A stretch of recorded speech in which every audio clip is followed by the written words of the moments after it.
करते हैं। बोर ने बहुत अच्छा काम किया, रदरफोर्ड में जो प्रॉब्लम आ रही थी उसको उन्होंने दूर किया और साथ ही साथ बहुत ही अच्छा काम किया। उन्होंने बहुत सारी चीजें निकाल के भी दिखाया, उसके लिए फॉर्मूला भी डिराइव करके दिया उन्होंने कि आप इस तरह से ये चीजें निकाल सकते हैं। क्या क्या निकाल के दिया हम उसको डिटेल में जाएंगे। तो सबसे पहले लिखो बेटा, सबसे पहले लिखो, लिखो bourse theory of hydrogen atom. Bourse theory of hydrogen atom, note down everyone. Bourse theory of hydrogen atom. देखो बेटा, bourse theory of hydrogen atom. अब देखो, बोर्स का हमने पोस्टुलेट्स पढ़ लिए, थ्योरी पढ़ लिया, समझ लिया, और हमने ये भी हिंट दे रखा है कि इनका भी कुछ ना कुछ लिमिटेशन था, और लिमिटेशन यहीं से दिख गया।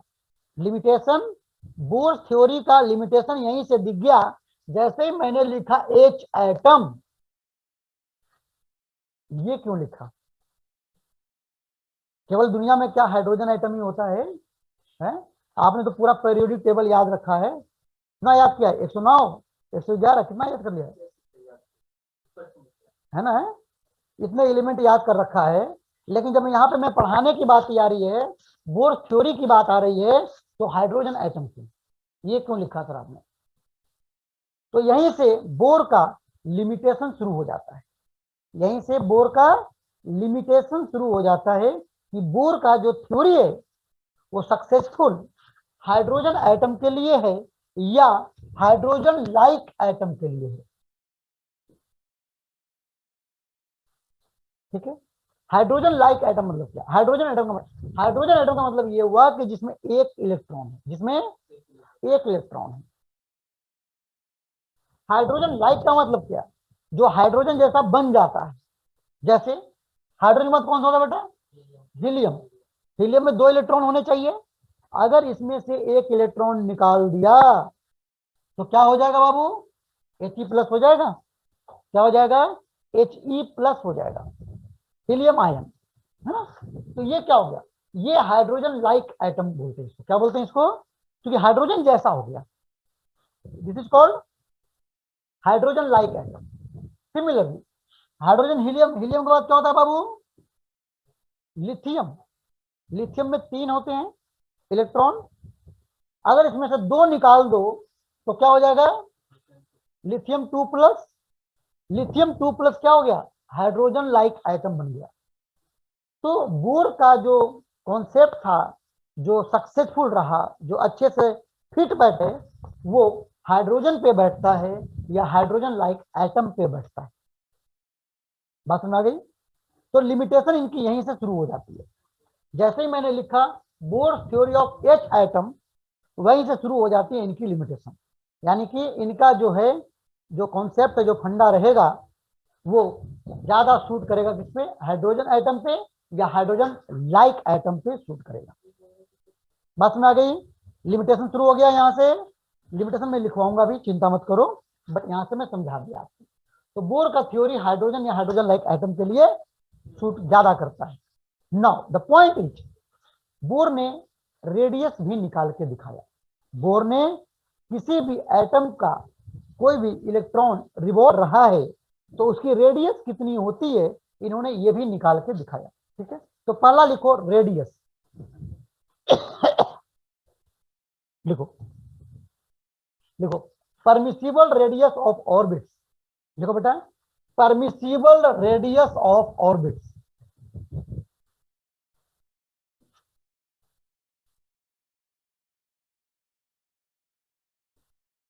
Permissible radius of orbits. ठीक है बाबू, कौन कौन सा रेडियस ऑर्बिट्स के लिए परमिसिबल है वो हम यहाँ पे सीखेंगे, यहाँ पे जानेंगे। बात सुना गई सबको? Any problem? एनीबडी? एनीबडी? चलो अच्छी बात है ना? गुड्डू, कशिश, है ना। पूजा, बेटा पढ़ाई के लिए मूड में बैठो आप लोग।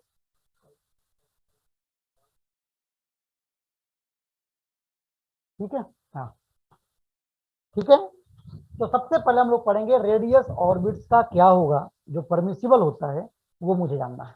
मान लेगा ये हमारा न्यूक्लियस है और इसके चारों तरफ ये हमारा ऑर्बिट है, जिसके अंदर इलेक्ट्रॉन रिवॉल्व कर रहा है।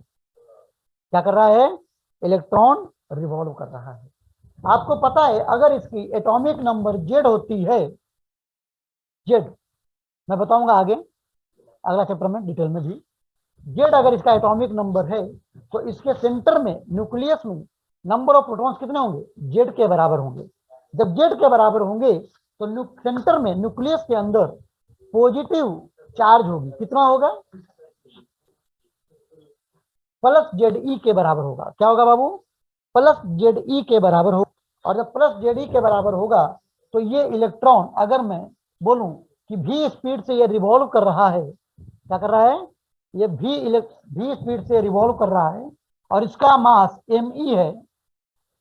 तो जब ये सर्कुलर ऑर्बिट में रिवॉल्व कर रहा है तो आपको पता है, to move any particle in a circular orbit there must और there should be requirement of centripetal force. तो इस इलेक्ट्रॉन को सर्कुलर पाथ में घूमने के लिए सेंट्रीपिटल फोर्स कौन प्रोवाइड करेगा, ये समझना है। कौन प्रोवाइड करेगा सेंट्रीपिटल फोर्स को? Electrostatic force between this nucleus positive charge and this electron negative charge. ये जो इलेक्ट्रिक फोर्स होगा यही रिक्वायर्ड सेंट्रीपिटल फोर्स को प्रोवाइड करेगा। तो I can write it here, say required is equal to electrostatic force, means we can say the centripetal force required by the electron to move in the orbit is being provided by the centripetal force, is being provided by the electrostatic force between the positive charge in the nucleus and negative charge electron. Clear है? तो क्या हो जाएगा? We can write it here, M B square by R is equal to, क्या हो जाएगा बाबू? K into Q one Q two divide by R square. If I say the electron is revolving in the radius R, तो क्या हो जाएगा? ये यहां से हम करेंगे, कैंसिल कर दो यहां से, तो क्या हो गया बाबू? यहां से बताओ, यहां से आ गया आपका आर इज इक्वल टू के जेडी स्क्वायर बाई एम भी स्क्वायर आ गया। नंबर वन क्या आ गया? आर इज इक्वल टू के जेडी स्क्वायर बाई एम भी स्क्वायर आ गया। क्लियर है सबको? Any problem? एनीबॉडी?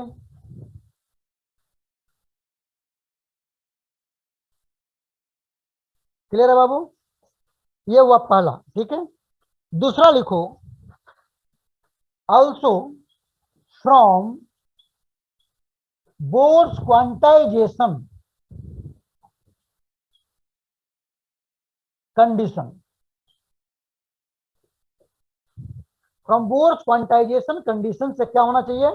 आपको मैंने बताया था कि angular momentum integral multiple of h upon 2 pi के बराबर होना चाहिए। तो एल को मैं लिख सकता हूं एम भी आर। क्या लिख सकता हूं? एम भी आर लिख सकता हूं। और यहां से मैं आर को क्या लिख सकता हूं बाबू? आर को यहां से, आर को लिख सकता हूं n h upon 2 pi m भी लिख सकता हूं। क्या हो गया? R is equal to n h upon 2 pi m भी आ गया।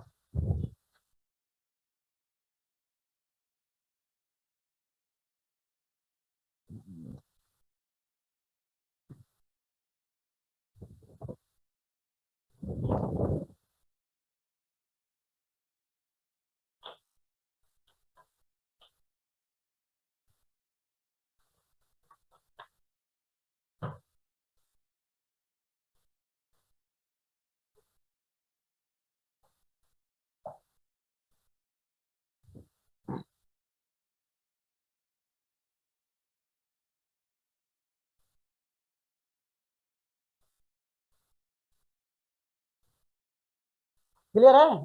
डन। अब देखो फ्रॉम 1 and 2 इक्वेट कर दिया जाए, क्या करो बाबू,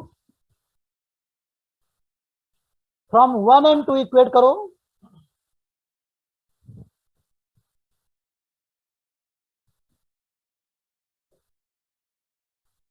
फ्रॉम 1 and 2 इक्वेट करके, इक्वेट करोगे तो भी की वैल्यू निकल जाएगी। क्या निकल जाएगी बाबू?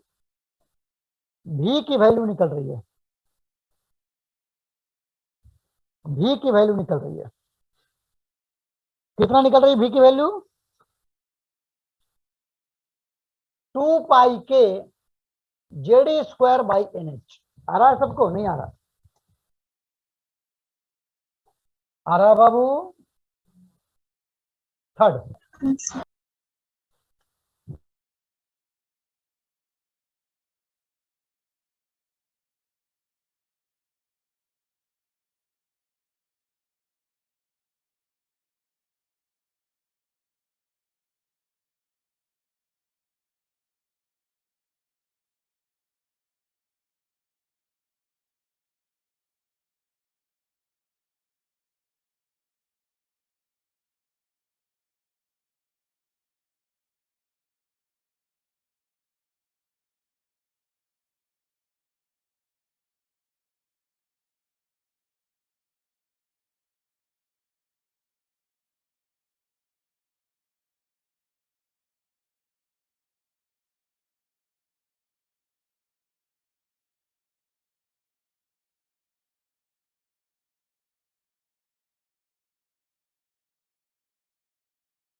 बार से रिकॉर्ड कर सकता हूँ, पर जैसे ही स्क्रीन आएगा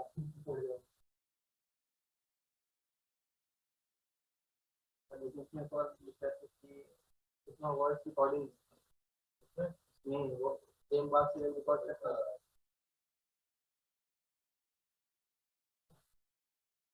बार फोन कॉल लेकर होता है।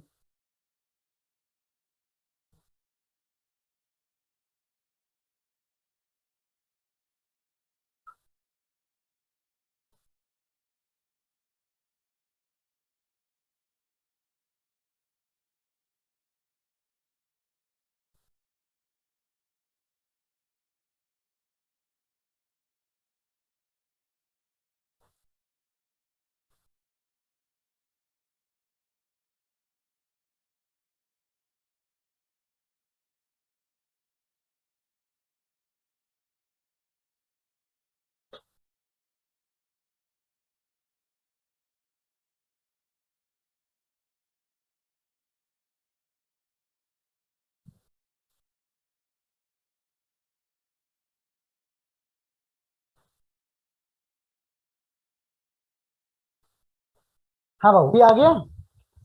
जब यहां से मुझे जब यहां से मुझे भी निकल गया, तो भी की वैल्यू हम इक्वेशन नंबर 1 में पुटअप कर देते हैं। तो यहां से मुझे आर निकल जाएगा। क्या निकल जाएगा? आर निकल जाएगा। तो यहां पे लिखो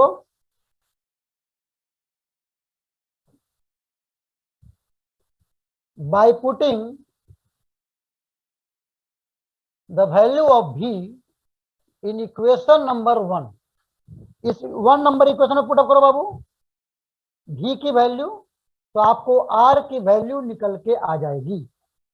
आर की वैल्यू निकल करके आ जाएगी। कितना आ रहा है बताना?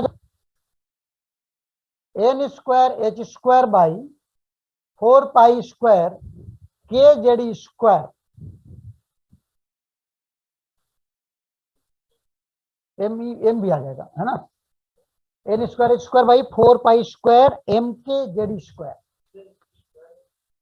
कौन सा कट जाएगा ना? E² यहाँ पे ये आ गया। ठीक है, यहां से आर की वैल्यू निकल के आ गई। यहां से आर की वैल्यू निकल करके आ गई।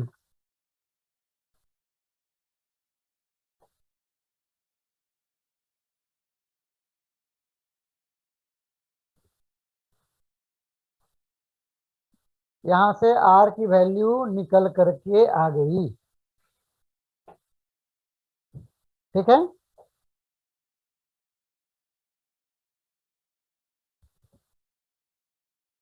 डन। अब देखो यहाँ पे बाबू क्या हो गया।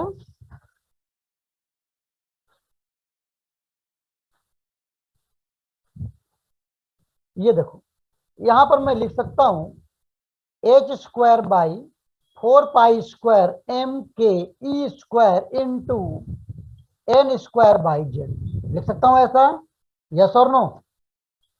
ठीक है, ये हो गया आर की वैल्यू। अब अगर मैं यहां पे निकालना चाहूं फॉर एच एम और फर्स्ट ऑर्बिट, तो क्या हो जाएगा? एन को मैं 1 लेना पड़ेगा और जेड को भी 1 लेना पड़ेगा। अगर हाइड्रोजन एटम की मैं बात कर रहा हूं तो जेड की वैल्यू 1 एटॉमिक नंबर, और फर्स्ट ऑर्बिट की बात कर रहा हूं तो एन की वैल्यू भी 1 लेंगे। इससे मुझे निकल जाएगा आर की वैल्यू कितना होगा। तो इसका आर की वैल्यू कितना हो जाएगा बाबू? सभी कुछ कांस्टेंट है, एच की वैल्यू पता होता है, 4 पाई स्क्वायर पता है, एम ऑफ द इलेक्ट्रॉन पता है, के पता है, ई स्क्वायर पता है। Everything is known to you. If you put the value of this all constant you will get r is equal to 0.5 angstrom. क्या निकल के आ रही है बाबू? यहां से वैल्यू निकल के आ रही है 0.53 एंगस्ट्रॉम। आर नॉट की वैल्यू निकल के आ गई। ये बेसिक है, सबसे छोटा। आपको पहला एटम भी है और उसका भी पहला ऑर्बिट है। So we will call it r nought. We will call it r nought, हम लोग इसको कॉल करेंगे। तो अगर बाकी किसी और अगर निकालना है मुझे रेडियस, तो मुझे क्या करना चाहिए फिर? इसी को मैं लिख सकता हूं फिर r is equal to r not into N square by Z.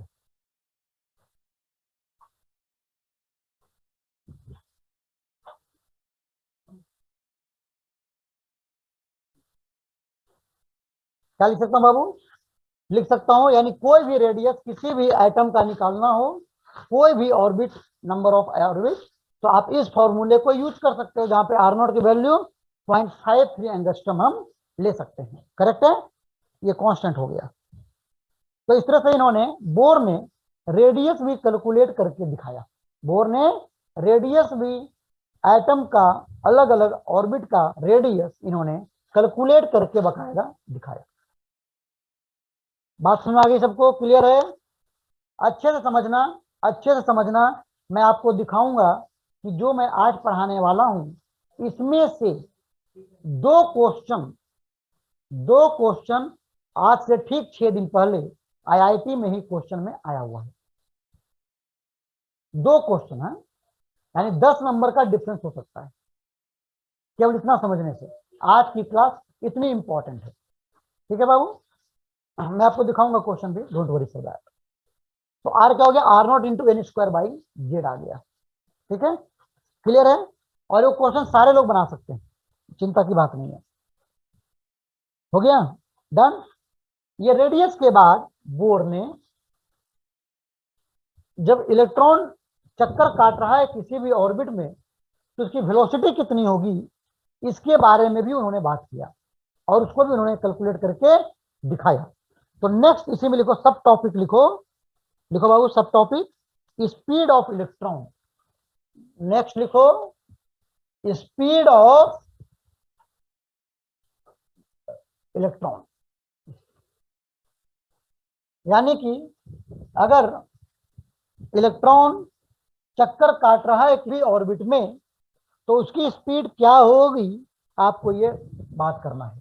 तो आपने पहले ही इक्वेशन नंबर 1 में निकाल चुके हो कि v इज इक्वल टू क्या आया था बाबू? बताओ एनीबडी, अच्छा है बताएगा?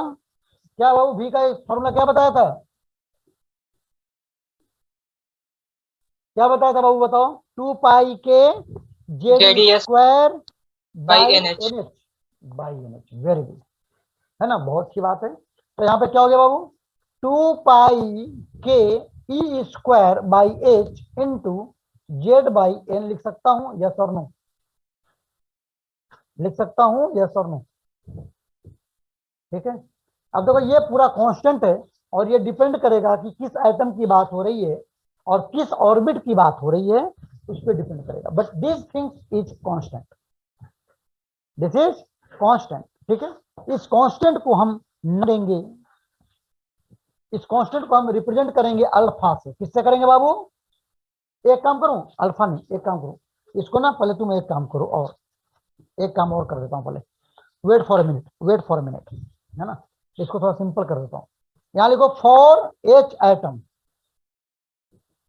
लिख लो बाबू, यहां पर लिखो फॉर एच एटम, तो एच एटम के लिए क्या हो जाएगा, जेड की वैल्यू 1 लूंगा, है ना, तो इसको मैं लिख सकता हूं v is equal to 2 pi K E square by A into 1/n, लिख सकता हूं नहीं लिख सकता हूं, यस और नो। और इलेक्ट्रॉन की जो स्पीड है ऑर्बिट में, उसको मैं कंपेयर करना चाहता हूं स्पीड ऑफ लाइट से, स्पीड ऑफ लाइट से मैं कंपेयर करना चाहता हूं, तो मैं क्या कर रहा हूं, यहाँ पे c से मल्टीप्लाई कर देता हूं और c से डिवाइड कर देता हूं, चलेगा। तो जब c से मल्टीप्लाई और डिवाइड किया तो फिर से ये जो टर्म आया है, ये फिर से कांस्टेंट ही है, ये फिर से क्या है, this is again constant, this is again constant, ठीक है, दिस इज अगेन कांस्टेंट,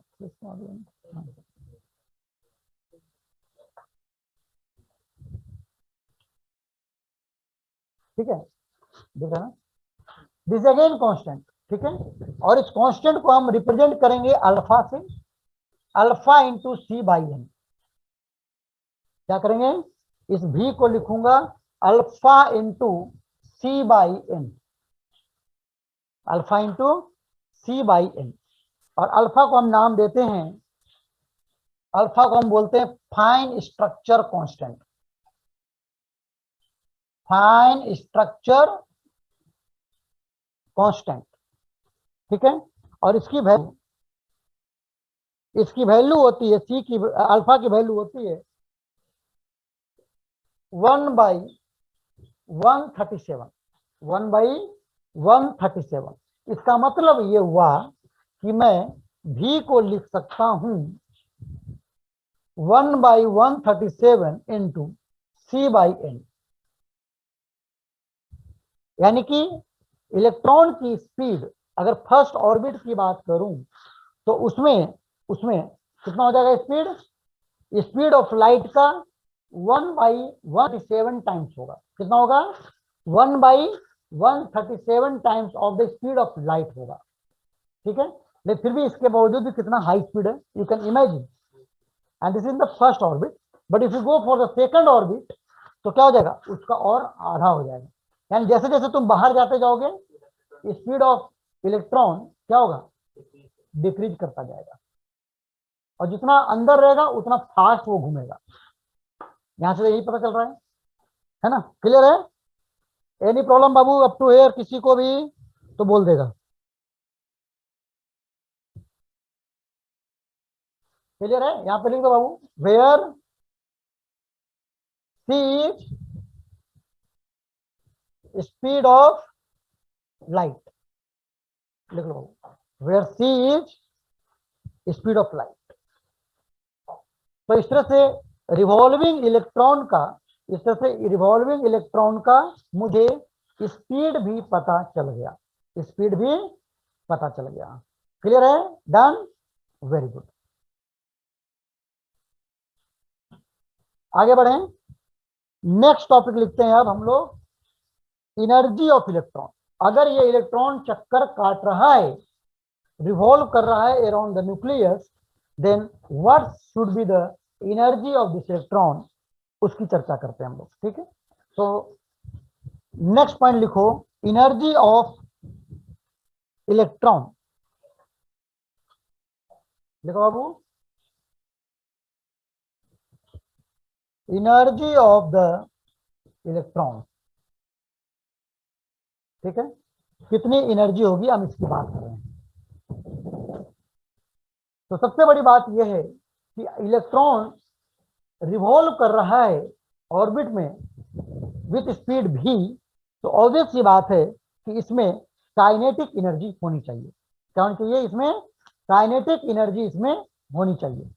कितना काइनेटिक एनर्जी होगा बाबू? Half we square. कितना होगा? Half m v square. तो अगर काइनेटिक एनर्जी की बात करूं तो होना चाहिए हाफ एम वी स्क्वायर। होना चाहिए नहीं होना चाहिए? यस और नो? होना चाहिए बाबू, क्लियर है? होना चाहिए। अच्छा, और इसके बाद आपको याद होगा, मैं जब पहला इक्वेशन लिखवाया था उसमें जरा देखना बाबू, फर्स्ट इक्वेशन देखो, m B square by r क्या लिखा था मैंने? आर आर कैंसिल कर दिया था मैंने, आर आर कैंसिल कर दिया था इक्वेशन नंबर 1 में। तो यस। बाबू वहीं से मुझे बताओ वैल्यू एम बी स्क्वायर की वैल्यू क्या आ रही है निकल के? K k z j square d by square by r. R. Very good. तो ये हो गया काइनेटिक एनर्जी हो गया इलेक्ट्रॉन का half k z square by r, first. ठीक है, अब मैं बात कर रहा हूं पोटेंशियल एनर्जी की। पोटेंशियल एनर्जी की जब हम चर्चा करते हैं तो आपको इलेक्ट्रोस्टैट में मैंने बहुत अच्छा समझा रखा है ऑलरेडी कि इलेक्ट्रोस्टैटिक एनर्जी जो होती है वो होती है k q one Q two by r. क्या होती है बाबू? K q one Q two by r होती है। तो यहां पर अगर मैं बात करूं तो के इंटू क्यू वन क्या हो गया? जेडी प्लस, और क्यू टू क्या हो गया बाबू? माइनस ई, इलेक्ट्रॉन नेगेटिव चार्ज है ये, तो आपको माइनस ई लेना पड़ेगा इंटू आर। और यहां से निकल के आ रही है कितना? Minus k z e square by. देख रहे हैं यहां तक बाबू? है ना? क्या हो गया? पोटेंशियल एनर्जी क्या हो गया बाबू? Minus k z e square by r, और काइनेटिक एनर्जी हो गई half k z e square by r. Clear है? ये हो गई energy of the electron revolving in the orbit. Now if I talk about the total energy of the electron revolving in the orbit, क्या हो जाएगा बाबू? अगर मैं टोटल एनर्जी की बात करूं तो दोनों को ऐड कर देना चाहिए, और ये हाफ प्लस में है और ये माइनस 1 है, तो क्या हो जाएगा? माइनस हाफ हो जाएगा के जेड स्क्वायर बाई आर। ये हो गया आपका एनर्जी। क्या हो गया? इलेक्ट्रॉन की एनर्जी किसी भी ऑर्बिट में क्या हो जाएगी? Minus half k z square by are हो जाएगा। और यहाँ पे ये आर के टर्म में है। अगर तुम आर के टर्म के अलावा तुम आर की वैल्यू अगर तुम पुटअप करना चाहो तो कर सकते हो। अगर मैं यहाँ पे आर की वैल्यू पुटअप कर दूं तो क्या हो जाएगा बाबू? आर की वैल्यू पुटअप कर दूं, आर की वैल्यू आपको याद है ना? तो क्या हो जाएगा?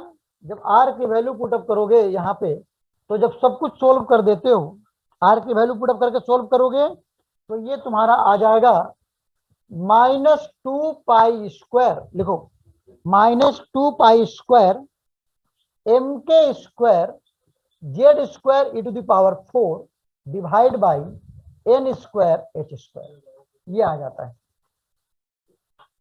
और इसको अगर मैं चाहूं तो मैं लिख सकता हूं टू पाई स्क्वायर एम के square e 4 by H square into into z square by N square.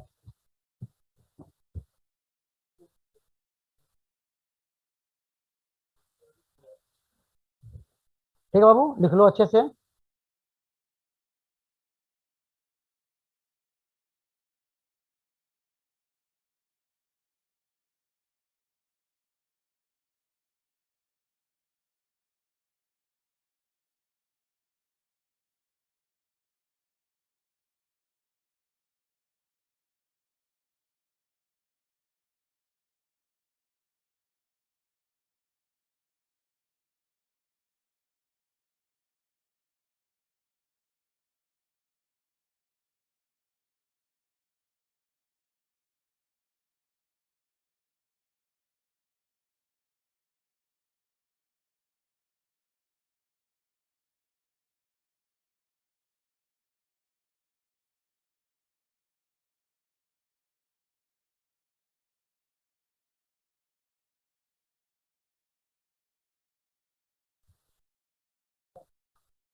Clear हो गया? Any problem up to here? किसी को दिक्कत है तो पूछेगा। क्लियर हो गया बाबू? तो ये हो गया आपका एनर्जी, ये हो गया आपका एनर्जी, है ना। यहाँ पर जेड क्या है? जेड एटॉमिक नंबर, और एन क्या है? Number of orbit. किस ऑर्बिट की बात हो रही है उसकी। ठीक है, अब देखो यहाँ पर क्या होगा, जरा बात को समझना यहाँ पे। ठीक है, डन, चलो लिख लिया बाबू, ये क्लियर है? Any problem? तो ये एनर्जी, तो इन्होंने क्या किया, बोर ने आपको रेडियस निकाल के दिखाया, स्पीड भी निकाल के दिखाया, और एनर्जी भी निकाल के दिखाया। बहुत अच्छा काम किया, सब कुछ निकाल के न्यूमेरिकल फॉर्म में, कैलकुलेटिव मोड में सब कुछ करके दिखाया, कहीं कोई प्रॉब्लम नहीं। ठीक है, अब फर्दर हम आगे चलते हैं। अब हम फर्दर आगे चलते हैं, आगे हम उस बात पे चर्चा करेंगे जिसके कारण प्रॉब्लम आई थी रदरफोर्ड को या थॉमसन को, है ना। उनका प्रॉब्लम ये आया था कि आखिर ये हाइड्रोजन एटम से स्पेक्ट्रल सीरीज कैसे निकलता है, व्हाट इज द सोर्स, ये इन लोग एक्सप्लेन नहीं कर पाए थे, है ना। तो बोर उसी चीज को एक्सप्लेन करेंगे कि आखिर ये स्पेक्ट्रल सीरीज कैसे निकलता है, स्पेक्ट्रल सीरीज कैसे निकलता है, एनर्जी कहाँ से आती है और फिक्स क्यों आती है, इसकी हम चर्चा करते हैं। ठीक है, तो note down the next topic, लिखो spectral series of hydrogen atom, लिखो spectral series of hydrogen atom, लिखो बाबू spectral series of hydrogen atom.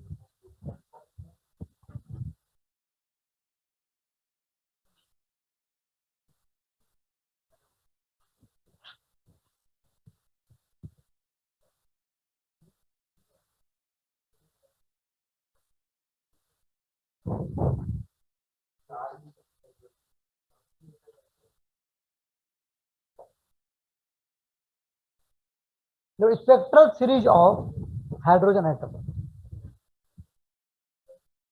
अब देखो कैसे करेंगे, आपको इसी को उतारना है यहाँ पे।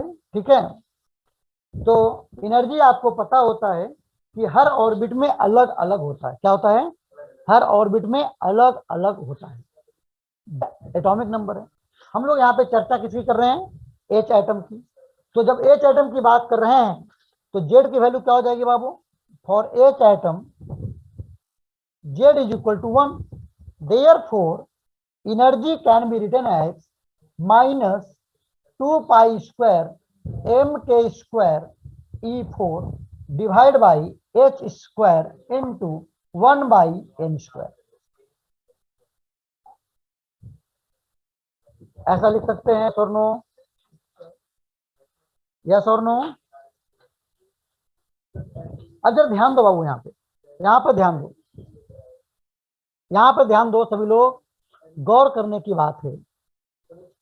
क्या गौर करने की बात है, गौर करने की बात यह है कि यहाँ पर एन स्क्वायर नीचे है, यानी एनर्जी एन स्क्वायर के इनवर्सली प्रोपोर्शनल होता है। क्या होता है, एनर्जी एन स्क्वायर के इनवर्सली प्रोपोर्शनल होता है, यानी एन बढ़ेगा तो एनर्जी क्या होना चाहिए, कम होना चाहिए, एन बढ़ेगा तो ई कम होना चाहिए, लेकिन उसका भी निगेटिव लगा हुआ है, यानी क्या होगा, बढ़ना चाहिए।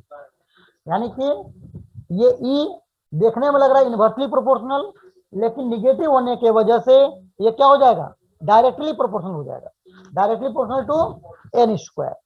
ठीक है, यानी जैसे जैसे एन बढ़ेगा, नंबर ऑफ ऑर्बिट्स बढ़ेगा, इनकी एनर्जी क्या होगी, बढ़ती जाएगी, एनर्जी क्या होगी, बढ़ती जाएगी। यानी कि अगर ये हमारा न्यूक्लियस है तो ये n इज इक्वल टू 1 हो गया, n इज इक्वल टू 2 हो गया, और n इज इक्वल टू 3 हो गया, and so on. Number of orbit अलग अलग हो गए, क्या हो गया, नंबर ऑफ ऑर्बिट ये 1 2 3 एंड सो ऑन, 4 भी हो सकता है बाबू, कोई दिक्कत नहीं है। ठीक है, ये अलग अलग ऑर्बिट है, first second third fourth, clear है।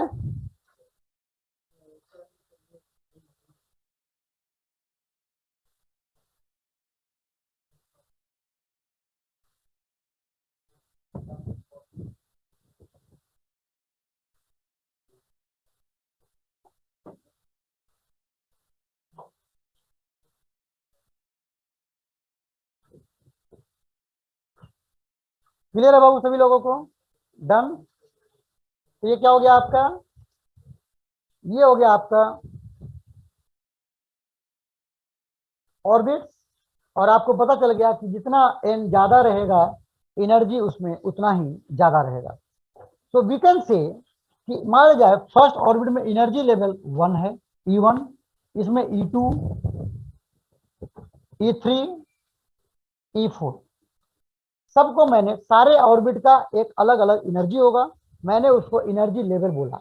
मैं इसको क्या बोला, एनर्जी लेवल। यानी हर ऑर्बिट का एनर्जी लेवल अलग अलग होगा। और आपको यह भी क्लियर है कि जो बाहर रहेगा उसकी एनर्जी ज्यादा होगी, यानी कि E4 will be greater than E3 greater than E2 greater than E1 होगा। ठीक है बाबू? यानी कि बाहर वाले इलेक्ट्रॉन, जो बाहर वाले ऑर्बिट में इलेक्ट्रॉन चक्कर काटते हैं उनकी एनर्जी ज्यादा होती है। इसीलिए आपको जब निकालने की बारी आती है तो आप और आउटरमोस्ट ऑर्बिट से इलेक्ट्रॉन को बाहर निकालते हैं। जनरली वैलेंस इलेक्ट्रॉन को निकालना इजी होता है क्योंकि उनकी एनर्जी ज्यादा होती है, उनको थोड़ा सा एनर्जी दोगे फटाफट बाहर आ जाएगा। लेकिन अंदर में क्या होती है, एनर्जी कम होती है। ये सबसे सुस्त लड़का है, इसको आईआईटी निकलवाना बहुत टफ है भाई साहब, इसको आईआईटी निकलवाना टफ है, इसको आईआईटी निकलवाना इजी है ना, इसमें एनर्जी ज्यादा है ना। इसीलिए क्या होता है ना, टेस्ट लिया जाता है और टेस्ट लेकर के स्कॉलरशिप ऑफर किया जाता है कि नहीं। जो अच्छे बच्चे हैं उनको निकलवाना आसान है, उनको हम ले लेंगे। देखा है ऐसा है? राम रतन को आइडिया है ना, क्या और भी बच्चे को आइडिया है, बहुत सारे बच्चे को, है ना। देखा जाता है कि एनर्जी कितना है, जिसको एनर्जी ऑलरेडी ज्यादा है उसको कम एनर्जी पे आईआईटी करवाया जा सकता है ना। That is the point, that is the point. ठीक है, तो यहाँ पर भी वही है बेटा, है ना। लेकिन आप लोग में क्या है, यहाँ पर कोई एनर्जी नहीं देखा जाता, यहाँ हम लोग क्या करते हैं, कोई एनर्जी नहीं देखते, सबको इंट्रेंस देते हैं, है ना। सब लोग को समान, एक समान मौका मिलना चाहिए पढ़ने का, किसी को कोई कम ज्यादा नहीं होना चाहिए, कोशिश ये रहती है हम लोगों की। तो बेटा क्या हो गया यहाँ पे, यहाँ पर ये हो गया कि इसकी एनर्जी लेवल 1, इसकी 2, इसकी 3, इसकी 4, इसको एनर्जी ज्यादा है, इसको एनर्जी कम है, इसको एनर्जी और कम है, इसको एनर्जी और कम है। अब क्या होगा, अब क्या होगा, अब आपको मैंने बताया था बोर्स का फोर्थ पॉइंट, क्या बताया था, फ्रीक्वेंसी कंडीशन। उसमें क्या बताया था कि कोई भी इलेक्ट्रॉन एक एनर्जी लेवल से दूसरे एनर्जी लेवल में जंप कर सकता है, यानी कि यहां से यहां भी आ सकता है, यहां से यहां भी आ सकता है, यहां से यहां भी आ सकता है ना। तो ये क्या हो रहा है, ये इलेक्ट्रॉन हायर एनर्जी लेवल से लोअर एनर्जी लेवल में जंप कर रहा है। तो जो जैसे ये इलेक्ट्रॉन इसमें से इसमें जाएगा तो इस इलेक्ट्रॉन की एनर्जी लेवल इसकी जो मतलब फर्स्ट में गया तो फर्स्ट की जो एनर्जी लेवल है वही उसकी हो जाएगी। क्या हो जाएगी, अगर ये फोर्थ ऑर्बिट में है और वो जंप करके चला गया फर्स्ट ऑर्बिट में, तो जो फर्स्ट ऑर्बिट में एनर्जी होती है वही एनर्जी उसकी हो जाएगी। तो एनर्जी तो कम हो गया भाई साहब, बाकी एनर्जी कहाँ गया, तो बाकी जो एनर्जी है डिफरेंस जो आया वो एनर्जी यहां से निकलती है रेडिएशन के फॉर्म में। क्या निकलती है बाबू, ये रेडिएशन निकलती है, ठीक है। और ये कितना निकलेगी, तो ये निकलेगी आपको delta e is equal to, कहां से कहां गया बाबू, ये 4 से 1 में गया है, तो E4 माइनस E1, इतना एनर्जी क्या निकलेगी, यहां से रेडिएशन के फॉर्म में निकल जाएगी। बात सुना गया? अब बोलोगे सर ये 4 से 1, 4 से 3 भी तो गया था, बिल्कुल गया था बाबू, तो उसका एनर्जी भी निकलेगा, E4 से E3 भी निकलेगा। सर 2 में भी गया था, कोई बात नहीं भाई साहब, आप वो भी लिख, कहीं भी जाए कोई भी एनर्जी लेवल से कोई भी एनर्जी लेवल में अगर कोई जंप कर रहा है, अगर जंप कर रहा है तो उन दोनों लेवल का डिफरेंस क्या होगा, वह रेडिएशन के फॉर्म में बाहर निकलेगा। और जब बाहर निकलेगा तो इनके हिसाब से जो एनर्जी है इसी के हिसाब से आपको पता है कि उसकी फ्रिक्वेंसी होती है E is equal to h nu, E is equal to h nu, मैं पढ़ा रखा हूँ फोटोन का एनर्जी। तो ये जो लाइट निकलेगी इनकी फ्रिक्वेंसी क्या हो जाएगी बाबू, एच इंटू न्यू से इक्वेट कर दो, निकल जाएगा आपको, है ना। ये क्या लिखोगे, इसको 4-1 लिख दो, यानी कि ये जो फ्रिक्वेंसी निकलेगी कितना निकलेगी, ये ऐसी, उसको मैंने नाम दिया है 4-1, यानी जब 4 से 1 में जंप करेगा तो ये फ्रिक्वेंसी निकलेगी। यहां भी लाइट जो निकलेगी इसकी फ्रिक्वेंसी अलग होगी, कितना होगा बाबू, इसको मैं लिख सकता हूँ 4-3, इसको मैं लिख सकता हूँ 4-2। ये अपने मन से मैं नाम लिख रहा हूं आपको समझाने के लिए कि 4-3 जाएगी तो ये फ्रिक्वेंसी निकलेगी, ठीक है। तो यहां से ये क्लियर हो गया कि सर इसका मतलब तो ये हो गया कि रेडिएशन हर तरह का निकल सकता है, डिपेंड करेगा ना कि कहां से कहां जंप किया, उसके हिसाब से एनर्जी रिलीज होगी और उसके हिसाब से फोटोन बनेगा और उसके हिसाब से फोटोन का फ्रिक्वेंसी होगी, मतलब वेव का क्या होगा, वेव का फ्रिक्वेंसी होगा, रेडिएशन का फ्रिक्वेंसी होगा, ठीक है बाबू, क्लियर है।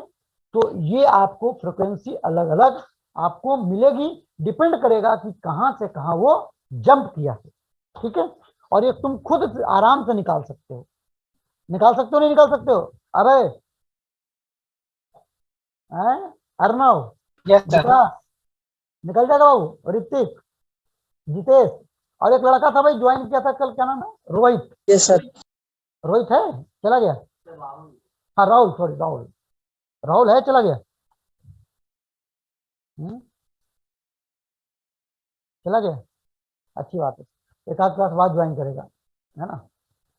देखो बेटा, दिस इज द रीजन, देखो पजल्ड हो जाते हैं बच्चे लोग, क्या करोगे यार, क्या करोगे, है ना, क्या करे, क्या करना चाहिए नहीं करना तो पता ही नहीं चलता भाई साहब, है ना, उधर गया उधर पीछे हो गया, उधर गया उधर पीछे हो गया, क्या करोगे, है ना, ऐसा हो जाता है ना, लड़के लोग के साथ बड़ा दिक्कत हो जाता है ना। आप लोगों को तो दिक्कत नहीं हो रही है भाई, है,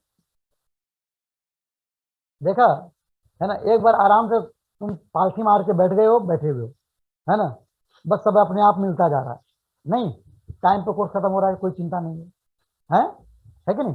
अब वहां पे एडवांस की तैयारी कर रहा है कुछ बच्चे, उनसे पूछना, है ना, कोर्स खत्म हो रहा है हम लोग का अक्टूबर में, भैया ठीक रहेगा गलत रहेगा, उन लोग बताएंगे अपना एक्सपीरियंस, है ना, उन लोग आपको गाइड करेंगे कि अक्टूबर में अगर तुम्हारा सिलेबस खत्म हो रहा है तो कैसा है ना, दे ऑलरेडी फेस, है ना, उन लोगों ने फेस किया है, उन लोग बताएंगे इसका बेनिफिट क्या मिलता है या क्या मिल जाता है या क्या तुम लोग उठा सकते हो, इट मैटर्स अ लॉट, ये बहुत बड़ा मैटर है, बहुत बड़ा मैटर, ठीक है बेटा, क्लियर हो गया, दिस इज, तो इस लेवल की फ्रिक्वेंसी आपको मिलेगी जब कोई कहां से कहां जंप करता है तो। दूसरी चीज अगर मान लिया जाए, ये तो निकलने वाली बात हो गई, ये तो निकलने वाली बात हो गई, अब मैं बात कर रहा हूं, यहां पर ऐसा हो सकता है कि कोई इलेक्ट्रॉन मान लीजिए यहां पर है ऑलरेडी और इसमें रेशन फॉल हुआ है, बाहर से एनर्जी इस पे फॉल हुई है, तो इसको एनर्जी क्या हो, इसको एनर्जी बढ़ गया, और जब एनर्जी बढ़ गया तो यहां पर क्यों रहेगा भाई साहब, है, जब इसको एनर्जी बढ़ गया तो ये यहां पर क्यों रहेगा, ये क्या होगा, ये ऊपर जाएगा, हायर एनर्जी लेवल में जाएगा, तो कहां जाएगा, 3 से 4 में चला गया, 3 से 4 में चला जाएगा, हो सकता है 2 से 4 में चला गया, हो सकता है 1 से 4 में चला गया, तो लोअर एनर्जी लेवल से हायर एनर्जी लेवल में भी इलेक्ट्रॉन का जंप पॉसिबल है, ठीक है। इसके लिए कितना एनर्जी चाहिए, इसके लिए बिल्कुल उसी कैटेगरी का एनर्जी चाहिए, कितना चाहिए बाबू, इसको एनर्जी कितना चाहिए, इसको एनर्जी चाहिए, कहां से कहां गया बाबू, ये 4 से 3 गया तो इतना ही एनर्जी चाहिए, सेम एनर्जी चाहिए, और जो रेडिएशन जो फॉल होने चाहिए इस पे वो इसी फ्रिक्वेंसी का फॉल होना चाहिए, तभी ये 3 से 4 में जाएगा, नहीं तो नहीं जाएगा। तुम सोचोगे कि मान लिया है, एग्जाम्पल बताता हूं, मान लीजिए इसका क्या है 4 है, जूल, इसका 6 जूल है, तो एनर्जी इसको कितना मिलना चाहिए, एग्जैक्टली 2 जूल मिलना चाहिए ताकि यहां से यहां जा सके। तुम सोचोगे यार एक काम करो ना यार, 2 के बदले ना 1.9 दे दो, तो 1.9 दोगे तो ये इलेक्ट्रॉन उसको एक्सेप्ट नहीं करेगा, ये यहां से यहां नहीं जाएगा। बात समझ आ गई?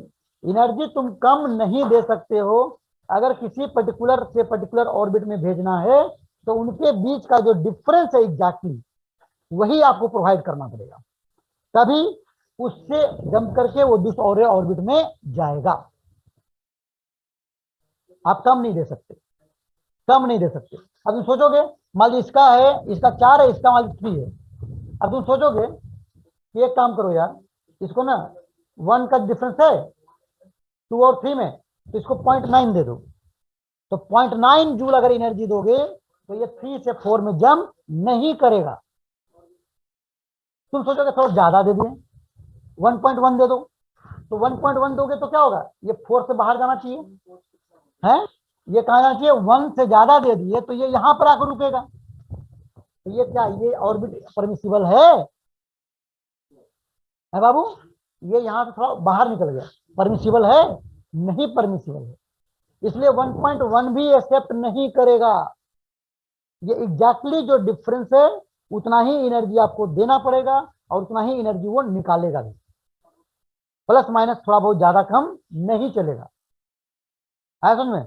नहीं तो फिर वही कहानी हो जाएगी रदरफोर्ड वाली, है ना, कि वो कहीं पे भी घूमेगा, घूमते घूमते न्यूक्लियस में घुस जाएगा, ऐसा नहीं। ठीक है बाबू, क्लियर हो गया? This point to be noted.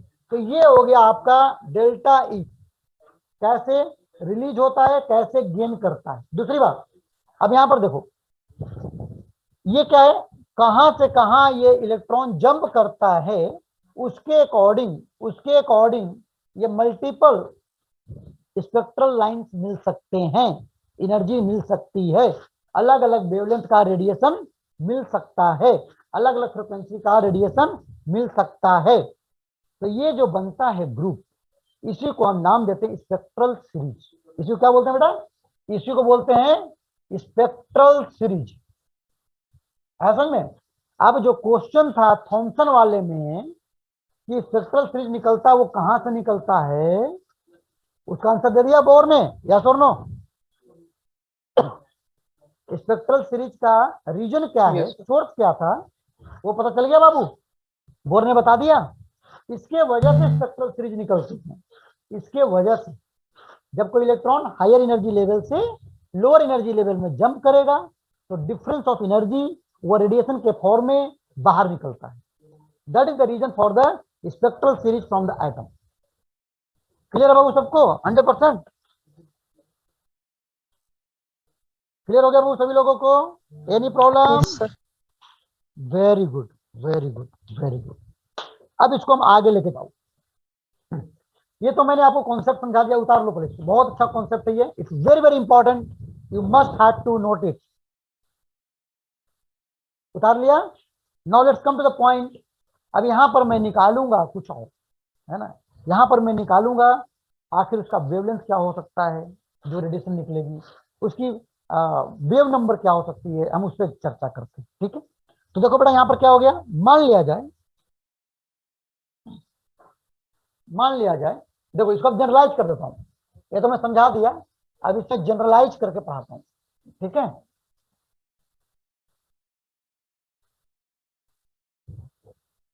देखो बाबू, आपको पता है एनर्जी इन nth ऑर्बिट क्या होता है बाबू, बताओ जरा, बताओ बताओ, -2 pi square m k square e पे पावर 4। अच्छा जेड मैं 1 ले लिया हूं, जेड स्क्वायर को मैंने हाइड्रोजन एटम के लिए 1 ले लिया हूं। ठीक है बाबू, तो k स्क्वायर e4 हो गया और डिवाइड बाई क्या हो जाएगा, n square h square, n square को मैं बाहर लाऊं। ठीक है बाबू, क्लियर है? Any problem? अब जरा देखो, ध्यान दो बाबू, अगर कोई ऑर्बिट मान ले जाए n2 ऑर्बिट में है और वो जंप कर गया किधर, n1 में, तो इनके बीच का एनर्जी डिफरेंस कितना हो जाएगा बाबू, ये हो जाएगा तुम्हारा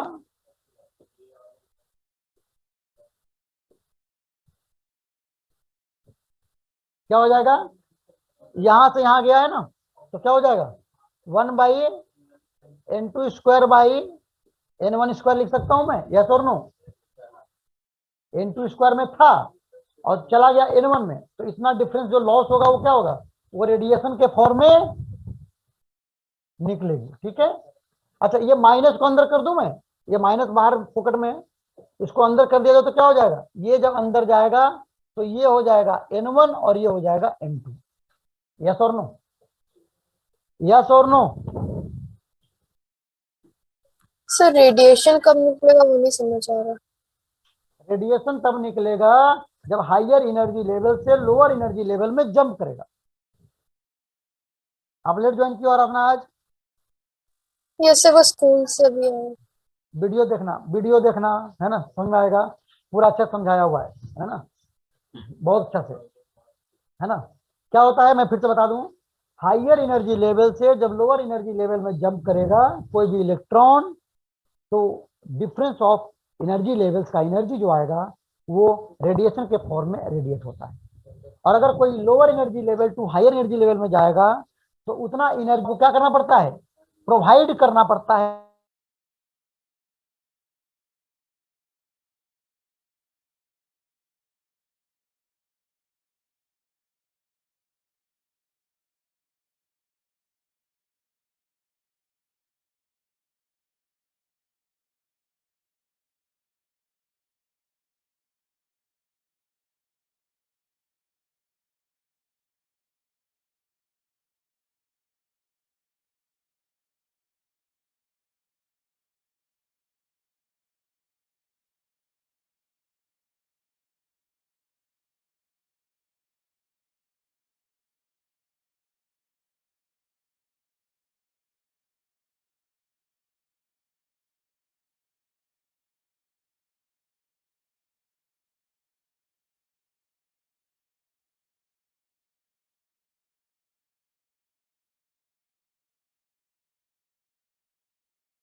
हाँ बाबू देखो, ध्यान दो,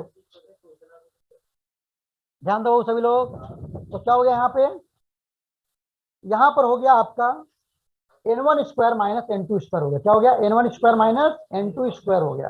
ठीक है, इतना एनर्जी। अच्छा डेल्टा ई को मैं क्या लिख सकता हूँ, अब ये एनर्जी, कोई भी इलेक्ट्रॉन, है ना, कोई भी इलेक्ट्रॉन अगर n2 से n1 में जंप किया है तो इतना एनर्जी रिलीज होगा, और इस एनर्जी के करस्पॉन्डिंग उसकी फ्रिक्वेंसी क्या होगी रेडिएशन की, वो यहां से निकाल सकता हूं।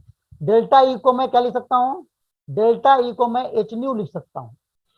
तो यहां से मुझे न्यू निकल जाएगा, तो एच को क्या करो, एच को नीचे कर दो, तो क्या हो जाएगा एच न्यू, मैं इसको नीचे करूंगा। अच्छा दूसरी बात क्या कर सकता हूँ, न्यू को क्या लिख सकता हूँ, एच सी बाई लैम्डा भी लिख सकता हूँ।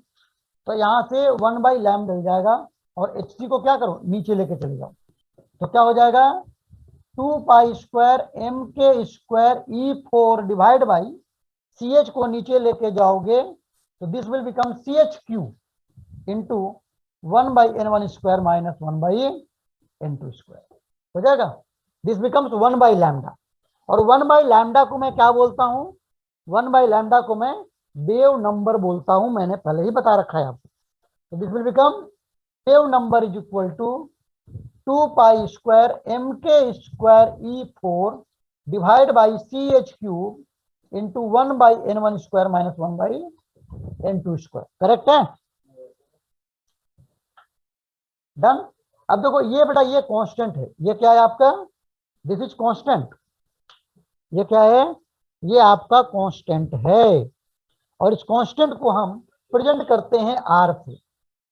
New bar is equal to R into 1 by N1 square minus 1 by N2 square हो जाता है। 1 R into 1 by N1 square minus 1 by N2 square हो जाता है।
हो गया बाबू, क्लियर सबको? इस R को हम नाम देते हैं, R कांस्टेंट है। R क्या है? R is constant. इस R को हम बोलते हैं, this R is called Rydberg constant. Rydberg constant बोलते हैं। और इसकी वैल्यू लिख लो बाबू, इसकी वैल्यू होती है 1.0973 into 10 to the power 7 into 10 to the power 7 होती है। अगर यूनिट की बात करें तो पर मीटर। ठीक है, this is called your Rydberg constant. This is called Rydberg constant. Clear है वो सभी लोगों को? एनी प्रॉब्लम है ना? ये क्या था रीडबर्ग कांस्टेंट? यहां पे लिख दूं 2 pi square m square E4 divide by CH cube. R की वैल्यू ये थी, जिसको रीडबर्ग कांस्टेंट बोलते हैं, और इस कांस्टेंट है पूरा। हर चीज की वैल्यू जब पुटअप करते हैं, इसकी वैल्यू निकल के आ जाती है 1.0973 इंटू 10 टू द पावर 7, ये निकल के आ जाती है।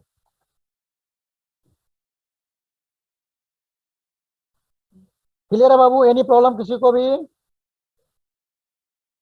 ठीक है, तो अब यहां से आपने देखा कि कोई भी हायर एनर्जी लेवल से लोअर एनर्जी लेवल में इलेक्ट्रॉन जंप कर सकता है, और उसके करस्पॉन्डिंग वेव नंबर मुझे मिल सकता है। N2 से N1 से N2 से N1 जाएगा तो ये मिलेगा, इस तरह से, है ना? या उसकी फ्रिक्वेंसी क्या होगी वो आप पता कर सकते हो। ठीक है, तो इसी के बेस पे हम लोग डिफाइन करते हैं कि अलग अलग नाम देते हैं स्पेक्ट्रल सीरीज। ठीक है, तो लिखो लिखो different types of spectral series. लिखो डिफरेंट स्पेक्ट्रल सीरीज कौन कौन होते हैं, मैं वो समझाता हूं।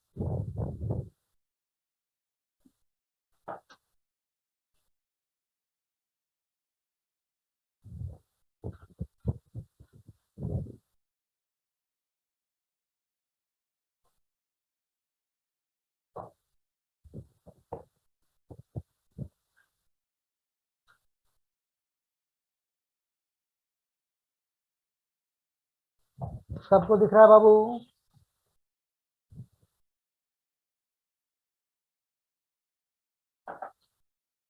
दिख रहा है? क्लियर है ना? नहीं दिख रहा।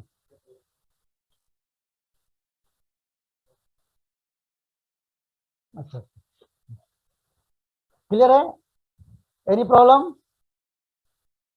तो जब ये देखो आप n इज इक्वल टू 1 ले लो, 2 3 4 5 6। ठीक है, ये ऑर्बिट नंबर है ना? अब जरा ध्यान दो यहाँ पे, अब यहाँ पर वन में इलेक्ट्रॉन हायर एनर्जी से जंप कर सकता है, तो सेकंड से भी कर सकता है, थर्ड से भी कर सकता है, फोर्थ से भी कर सकता है, फिफ्थ से भी कर सकता है, और सिक्स से भी कर सकता है। यानी कि फर्स्ट ऑर्बिट में इलेक्ट्रॉन कोई भी एक से ऊपर, 2 3 4 5 6 7 8 जो भी है, वहां से सारे इलेक्ट्रॉन इसमें जंप कर सकते हैं। और जब जंप करेंगे तो उसकी एनर्जी डिफरेंस के करस्पॉन्डिंग क्या होगा, अलग अलग आपको उसका फ्रिक्वेंसी के साथ में रेडिएशन मिलेगा। तो एक ये सीरीज बन गया, क्या बन गया बेटा, ये बन गया सीरीज बन गया ना, है ना, ये क्या बन गया, ये सीरीज बन गया। ठीक है, जो फर्स्ट में आता है 1 2 से 3 से 4 से 5 से कुछ भी, तो इस सीरीज को नाम देते हैं हम लाइमन सीरीज। क्या नाम देंगे बाबू, इसको नाम देते हैं लाइमन सीरीज। ठीक है, तो पहला लिखो लाइमन सीरीज। लाइमन सीरीज में क्या होगा बाबू, N1 इज इक्वल टू क्या हो जाएगा 1, यानी फर्स्ट ऑर्बिट में ही आना है फाइनली। कहां से आ सकता है, यानी N2 की वैल्यू क्या हो जाएगा, N2 की वैल्यू कुछ भी हो सकता है, 2 3 4 एंड सो ऑन। तो इसका वेव नंबर क्या होगा बाबू, वेव नंबर मैं लिखूंगा रीडबर कांस्टेंट इंटू 1/1 का होल स्क्वायर माइनस 1/N2 का होल स्क्वायर। N1 1 फिक्स है, N2 की वैल्यू 2 3 4 5 अलग अलग ले सकते हो, जितना लोगे उसके अकॉर्डिंग आपको वेव नंबर अलग अलग मिलेगा। और उनका सारा ग्रुप का जो बनेगा, ग्रुप का सीरीज, ये जो ग्रुप बनेगा इसी को नाम देंगे हम लाइमन सीरीज बोलते हैं। क्या बोलते हैं बाबू, Lyman series. It's very much important, है ना, ये सब सारी चीजें आपको केमिस्ट्री में भी काम आती है, इसे समझना बहुत जरूरी है। लाइमन सीरीज, अब बोलोगे सर ये 1 में आया, ऐसे 2 में भी आता होगा, बिल्कुल आता है जी, है ना, 2 में भी आ सकता है। 2 में कहां से आएगा, 3 से आ सकता है, 4 से आ सकता है, 5 से आ सकता है, 6 से आ सकता है। जब हायर एनर्जी लेवल से लोअर एनर्जी लेवल में आता है तो ये क्या होता है, ये रेडिएशन बाहर निकलते हैं, है ना। तो ये जो बाहर निकला रेडिएशन, ये एक ग्रुप बन गया ना अलग अलग वेवलेंथ का, ये सीरीज बन गया, है ना। इसको नाम देते हैं हम, इसको नाम देते हैं हम, क्या नाम देते हैं, बामर सीरीज। क्या नाम देंगे बाबू, बामर सीरीज। तो सेकंड लिखो यहां पर बामर सीरीज। ठीक है, इसमें क्या हो जाएगा, N1 हो जाएगा 2 और N2 क्या हो जाएगा बाबू, 2 से ऊपर, यानी 3 4 5 एंड सो ऑन।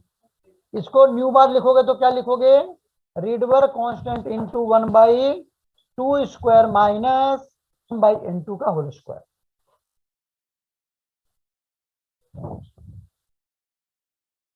क्लियर है सबको, एनी प्रॉब्लम, एनी प्रॉब्लम,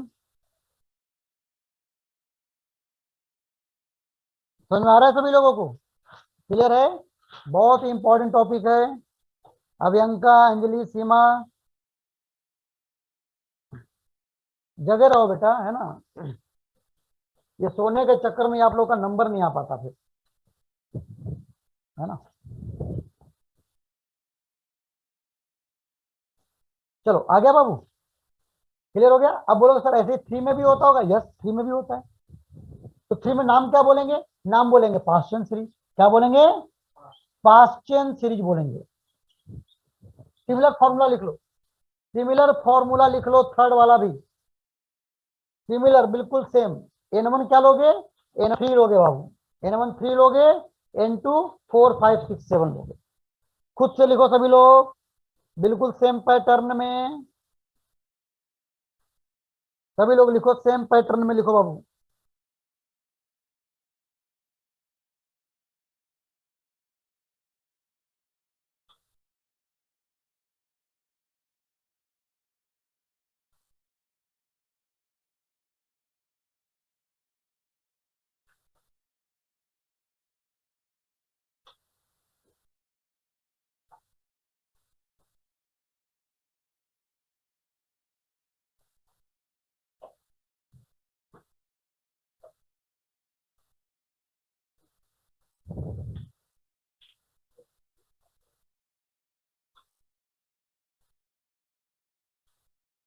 चलो हो गया बाबू। अब बोलेगा सर 4 में भी तो होता होगा, बिल्कुल होता है भाई साहब, 4 में भी होता है, क्यों दुख खाते हो, दुखी हो रहे हो। इसका नाम क्या देंगे, इसको नाम देते हैं ब्रैकेट सीरीज। ब्रैकेट सीरीज, इसमें क्या लिखोगे, n1 is equal to 4, n2 is equal to 5 6 7 8 and so on. और ऐसे ही 5वां में भी होता होगा, यस, है ना, 5 में भी आएगा। इसको नाम लिख दो पी फंड सीरीज, ठीक है। 5वां लिखो पी फंड सीरीज, इसमें लिखो n1 इज इक्वल टू क्या लिखोगे 5, n2 क्या लिखोगे 6 7 8 9, लिखो, लिख लिया पांचों बेटा। ये पांचों सीरीज होता है, इसीलिए ये रेडिएशन निकलते हैं हमसे, यही सोर्स होता है जो थॉमसन एक्सप्लेन नहीं कर पाया था और खुद फेल हो गया था, ठीक है।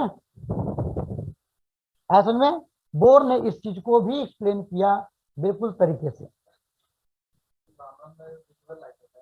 ये बताऊंगा। क्लियर हो गया बाबू, एनी प्रॉब्लम किसी को भी,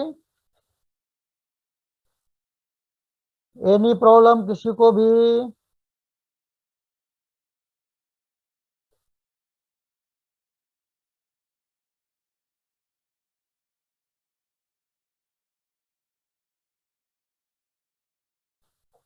ठीक है, अब इस में ये लिख लो तुम चाहो तो, लाइमन सीरीज में जो रेडिएशन निकलती है वो क्या होती है, यूवी होती है। क्या होती है, यूवी। बामर में जो निकलती है वो क्या होती है, विजिबल।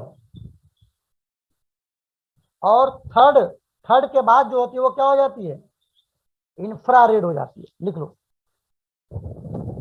लिख लो बाबू, जो लाइमन में निकलेगी रेडिएशन वो अल्ट्रावायलेट होती है, बामर में जो निकलेगी वो विजुअल रेंज में होती है।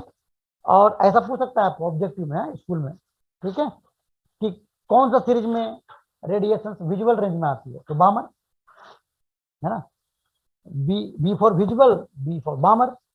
और थर्ड, थर्ड के बाद क्या हो जाएगा, सारा इंफ्रारेड हो जाएगा, सारा क्या हो जाएगा, इंफ्रारेड हो जाती है, ठीक है बाबू।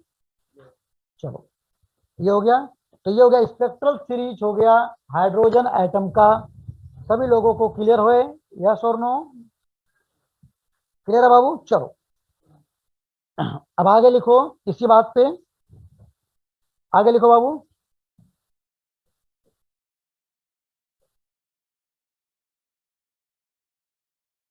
लिखो, नेक्स्ट लिखो एनर्जी लेवल डायग्राम, नेक्स्ट लिखो energy level diagram for hydrogen atom, next लिखो energy level diagram, energy level diagram for hydrogen atom.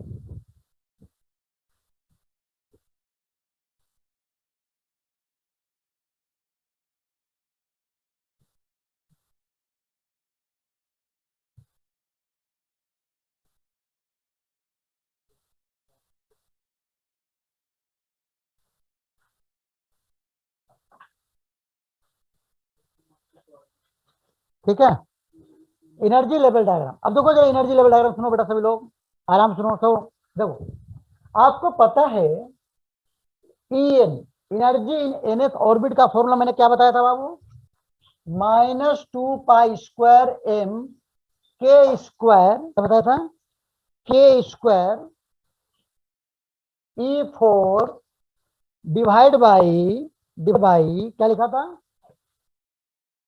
h² n², ऐसा लिखो, ठीक है, ऐसा था।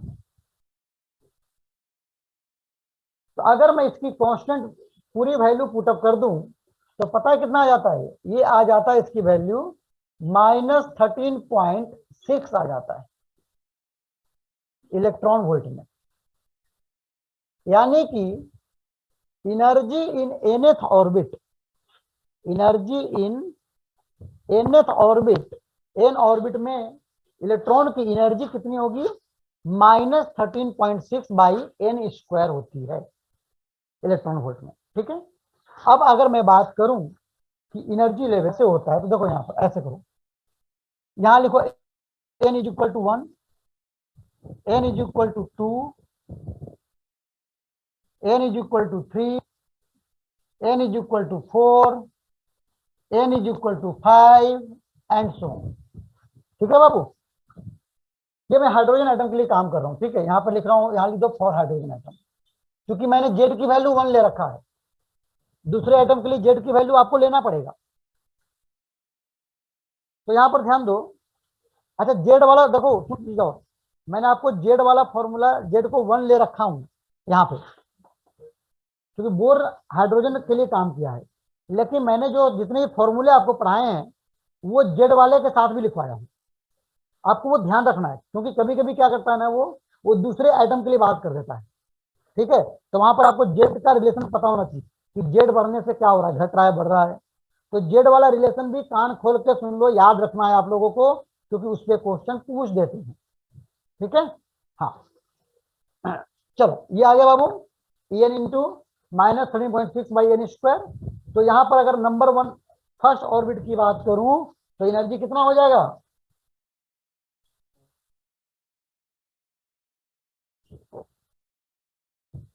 2, n इज इक्वल 2 पुटअप करो, 4 से डिवाइड करो, कितना हो जाएगा, 9 से डिवाइड करो, कितना हो जाएगा, 4 का स्क्वायर, 16 से डिवाइड करो, कितना हो जाएगा, है ना। और इसको भी करो, कितना हो जाएगा, -0.53 इलेक्ट्रॉन वोल्ट, है ना, एंड सो ऑन। ठीक है, ऐसा आपको होता रहेगा, डिवाइड करते जाओ, आपको आंसर आता जाएगा। ठीक है, क्लियर है बाबू सभी लोगों को। इसको 5 4 कर दो, और इसको भी लिख लो चाहो तो, -0.338 इलेक्ट्रॉन वोल्ट, E6। तो हर हर ऑर्बिट का एनर्जी लेवल अलग अलग होता है, और आप यहां से देख पाते हो कि यहाँ पर देखो आपको क्या लग रहा है, 13.6, और यहाँ पर क्या लग रहा है, 3.6। एनर्जी ज्यादा किसका होगा, कौन बताएगा, अभय बताएगा, बताओ बाबू। सर इस क्या एनर्जी किसका ज्यादा है, इसका कि इसका, E1 का कि E2 का, ये E2 का। E2 का। हाँ बहुत सही आंसर दिया बेटा, है ना। ये मैग्नीट्यूड पे माइनस भी लगा हुआ है ना। जिसका मैग्नीट्यूड कम निगेटिव में वो ज्यादा होता है। तो E2 की एनर्जी ज्यादा है, E3 की और ज्यादा है, E4 की और ज्यादा है। बात में आ गया बाबू, क्लियर है, एनी प्रॉब्लम। अब जरा ध्यान दो यहाँ पे, अब यहाँ पर क्या हुआ, अब यहाँ पर अगर ये एनर्जी लेवल यहाँ से मान लो कोई इलेक्ट्रॉन सेकंड ऑर्बिट से फर्स्ट ऑर्बिट में जंप कर गया, तो कितना एनर्जी होगा बाबू, डिफरेंस बताओ, होगा 10.2 इलेक्ट्रॉन वोल्ट है, माइनस कर दो। ये हायर एनर्जी लेवल है, लोअर एनर्जी लेवल है। अगर कोई इलेक्ट्रॉन यहाँ से यहाँ जंप कर जाएगा तो इसकी एनर्जी कम हो जाएगी, कितना से कम हो जाएगी, 10.2 इलेक्ट्रॉन वोल्ट और कम हो जाएगी। तो ये एनर्जी कहाँ जाएगी, ये एनर्जी आपको रेडिएशन के तौर पे बाहर निकलेगी। अब ये रेडिएशन की फ्रिक्वेंसी क्या होगी, तो इसको एच न्यू से बराबर कर दो ना भाई, एच न्यू से इक्वेट कर दो, आपको न्यू की वैल्यू निकल के आ जाएगी। क्या हो जाएगी, न्यू की वैल्यू यहाँ से फ्रिक्वेंसी की वैल्यू निकल के आ जाएगी। अगर लैम्डा चाहिए तो इसको एच सी बाई लैम्डा लिख करके इक्वेट कर दो, तो निकल जाएगी, आपको निकल जाएगी, यस और नो। तब सिमिलरली अगर यहाँ से यहाँ जंप कर गया तो भी रेडिएशन निकलेगा, कितना निकलेगा, माइनस करो बाबू, 12.1 इलेक्ट्रॉन वोल्ट का एनर्जी निकलेगा, कितना निकलेगा, 12.1 इलेक्ट्रॉन वोल्ट का एनर्जी रेडिएशन निकलेगा। ऊपर जाओ, यहां से भी जंप करा दो, ठीक है, तो कितना निकलेगा, गैप कितना हो गया यहां से यहां तक, बताओ कितना हो गया बाबू गैप, बताओ, माइनस करके बता दो।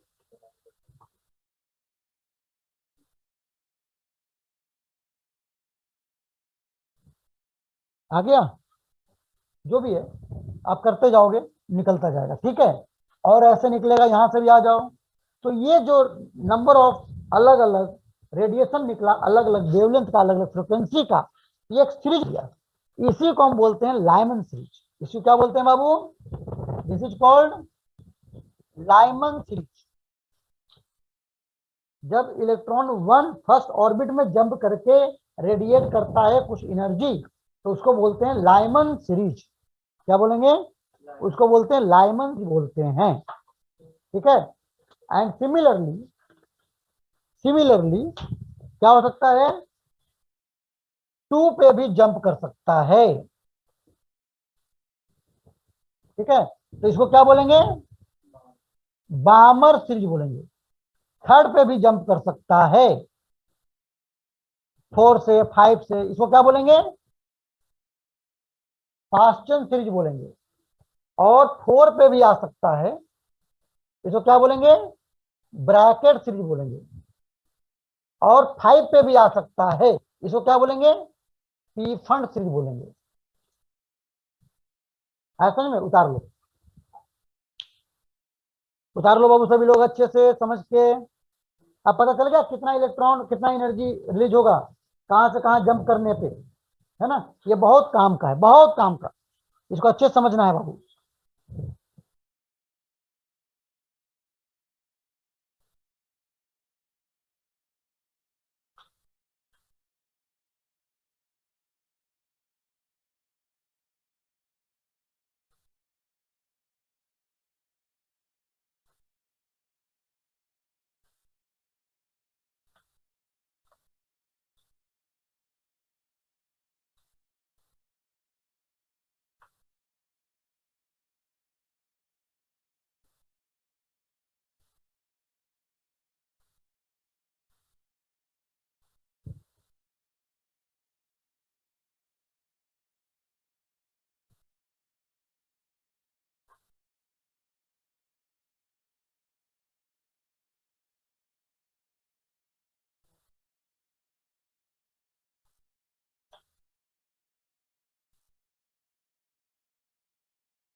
चलो क्लियर है सबको?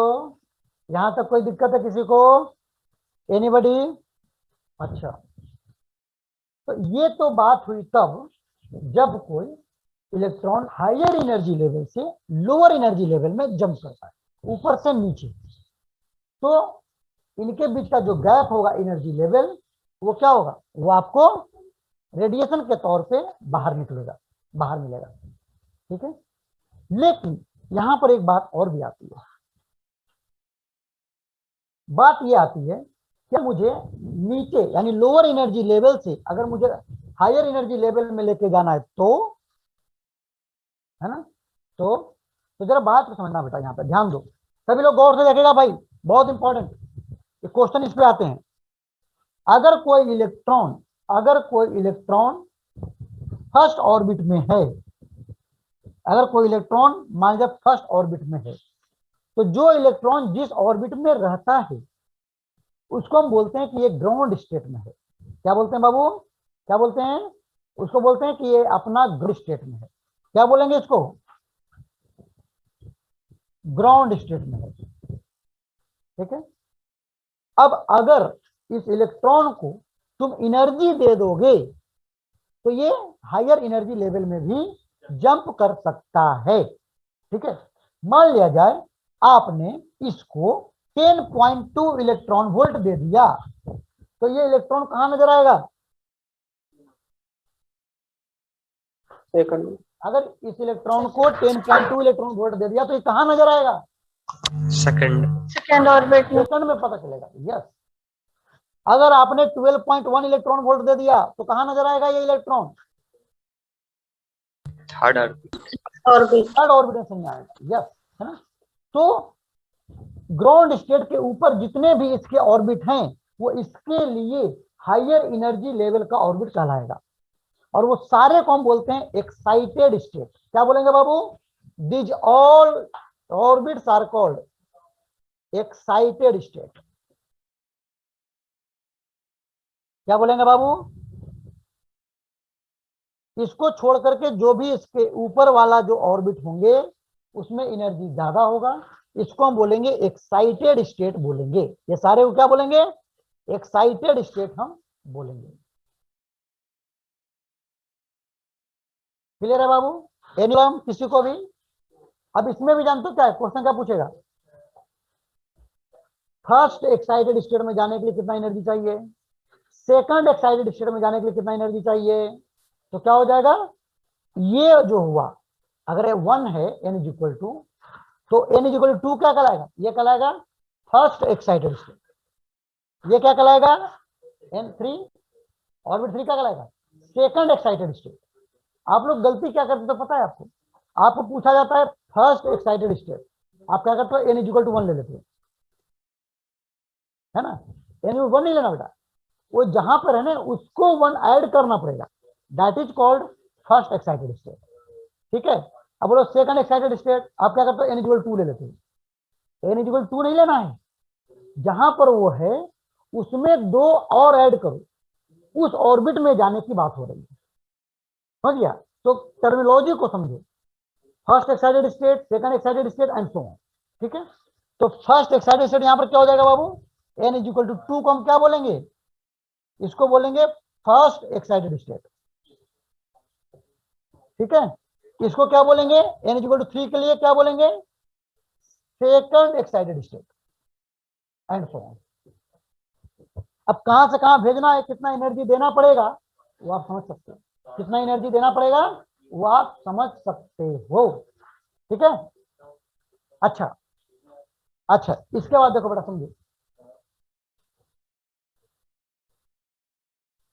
किसी भी इलेक्ट्रॉन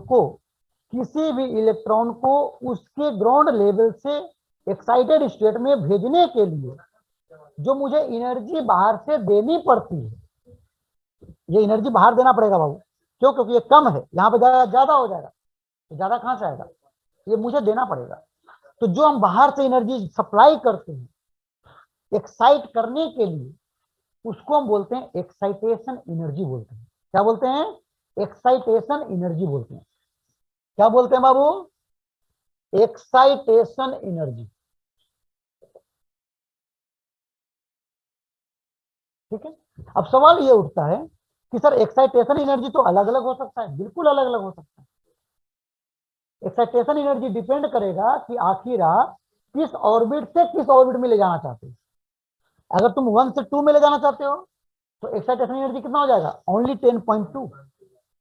अगर तुम यहां से 3 में ले जाना चाहते हो सेकंड एक्साइटेड स्टेट में, तो आपको 12.1 इलेक्ट्रॉन वोल्ट देना पड़ेगा। कितना देना पड़ेगा? 12.1 इलेक्ट्रॉन वोल्ट देना पड़ेगा आपको। तो एक्साइटेशन एनर्जी अलग अलग ग्रुप ऑफ, है ना, किससे किसमें भेजना है इस पर डिपेंड करेगा। ठीक है ना। इस पर डिपेंड करेगा कि एक्साइटेशन एनर्जी कितना होगा। ठीक है। That is called excitation energy. So in short we can say excitation energy is the energy to send the electron from its lower energy state to the higher energy state, है ना। Lower energy state से higher energy state में भेजने के लिए जो मुझे extra energy supply करनी पड़ेगी उसको हम नाम देंगे एक्साइटेशन एनर्जी। क्लियर है बाबू सभी लोगों को? Any problem? नोट डाउन, लिखो बाबू। ये पूरा ड्राइंग पहले बना लिया सब लोगों ने? पूरा ड्राइंग क्लियर है सब लोगों को? ये सब लिख लिया? एक्साइटेड स्टेट क्या बोलते हैं, everything clear? Now you can note down excitation energy. लिखो बाबू, लिखो। The excitation energy of an atom, note down, the excitation energy of an atom is defined as the energy required by its electron, energy required by its electron to jump from the ground state, to jump from the ground state to any one of the excited states, to any one of the excited states, to any one of the excited states, है ना। यानी ground से excited में भेजने के लिए जो तुम्हें एनर्जी देनी पड़ती है, that is called excitation energy, है ना। जैसे देखो आपको भेजना है मान लीजिए 1 से 4 में, तो क्या होगा बाबू, क्या होगा, E4 माइनस E1 आपको देना पड़ेगा, E4 माइनस E1 आपको देना पड़ेगा अगर 1 से 4 में भेजना चाहते हो। अगर तुम E3 से E5 में भेजना चाहते हो तो क्या हो जाएगा बाबू, E5 माइनस E3 आपको देना पड़ेगा, and this is called excitation energy, this is called excitation energy. बात सुना गया बाबू सभी लोगों को। अब सवाल यहां नहीं खत्म होता है, सवाल अब ये उठता है कि सर अगर इस इलेक्ट्रॉन को मैंने 10.2 इलेक्ट्रॉन वोल्ट दिया तो यहां पहुंचा, 2.1 दिया तो ये यहां पहुंचा, अगर मैं इसको 13.6 ही दे दूं तो कहां चला जाएगा, तो ये सीधे आइटम से बाहर चला जाएगा, इंफिनिटी। हाँ सीधे आइटम से बाहर चला जाएगा।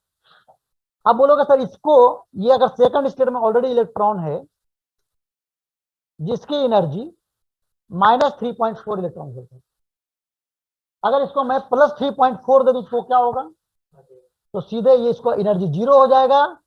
निगेटिव का मतलब क्या होता है पता है, निगेटिव का मतलब होता है बाइंडेड, माइनस एनर्जी का मतलब होता है कि वह इलेक्ट्रॉन न्यूक्लियस के साथ बाइंडेड है, वो आराम से बाहर नहीं जा सकता, ठीक है। लेकिन जब तुम उतना ही पॉजिटिव दे देते हो तो उसको क्या हुआ, 0 एनर्जी हो गया, यानी कि बाइंडेड नहीं है, निगेटिव नहीं है, बाइंडेड नहीं है मतलब वो फ्री हो गया इलेक्ट्रॉन, वो इलेक्ट्रॉन क्या हो गया, फ्री हो गया, यानी वो बाहर निकल गया, ठीक है। ठीक है, क्या हो, इसको यहां लिख लो, माइनस का मतलब क्या है, माइनस का मतलब क्या है, लिखो minus sign indicates, minus sign indicates binding energy, यानी उतना एनर्जी से वो क्या है, वो न्यूक्लियस के साथ बाइंडेड है। अगर उतना ही मैं पॉजिटिव दे दूं तो वह इलेक्ट्रॉन एटम से फ्री हो जाएगा, एटम से फ्री हो जाएगा। तो ये जो एनर्जी है जो इलेक्ट्रॉन को बाहर लेकर चला जाता है, तो आपको पता है जब इलेक्ट्रॉन बाहर निकल जाता है, तो अभी मैंने आपको बताया कि हीलियम से एक इलेक्ट्रॉन जब बाहर निकालता हूं तो क्या हो जाता है बाबू, He+ हो जाता है, हीलियम प्लस हो जाता है, आयन बन जाता है, क्या बन जाता है, आयन। यानी कि कोई भी एटम को आयन बनाना है तो एक इलेक्ट्रॉन को बाहर निकालना पड़ेगा, और उस इलेक्ट्रॉन को बाहर निकालने के लिए मुझे उसकी जो निगेटिव एनर्जी है उतना ही मुझे पॉजिटिव एनर्जी देना पड़ता है, तब वो आयन बन जाता है। इसलिए उसको नाम देते हैं आयोनाइजेशन एनर्जी। क्या नाम देते हैं बाबू उसको, आयोनाइजेशन एनर्जी देते हैं। लिखो, चलो लिखो बाबू, नेक्स्ट लिखो आयोनाइजेशन एनर्जी लिखो।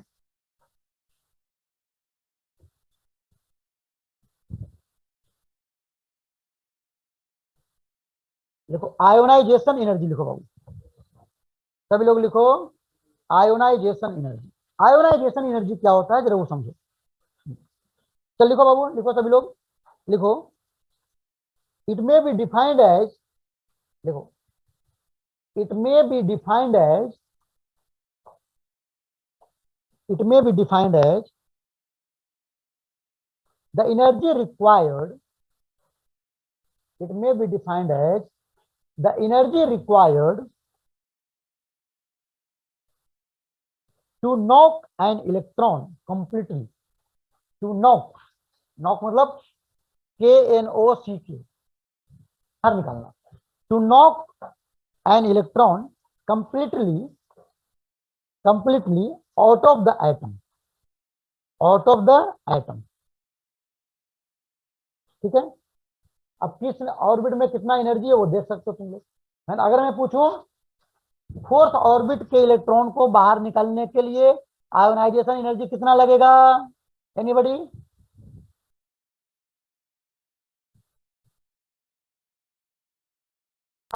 0.85। 0.85 इलेक्ट्रॉन वोल्ट, सिंपल, हो गया काम, है कि नहीं? अब उतना दे दोगे तो बाहर निकल जाएगा। इसको बोलते हैं आयोनाइजेशन एनर्जी। ठीक है, अब जरा सवाल देखो, ये तो क्लियर हो गया एक्साइटेशन एनर्जी और आयोनाइजेशन एनर्जी। लेकिन सवाल ये आता है कि इसको एनर्जी दोगे कैसे? कैसे दोगे? हैं?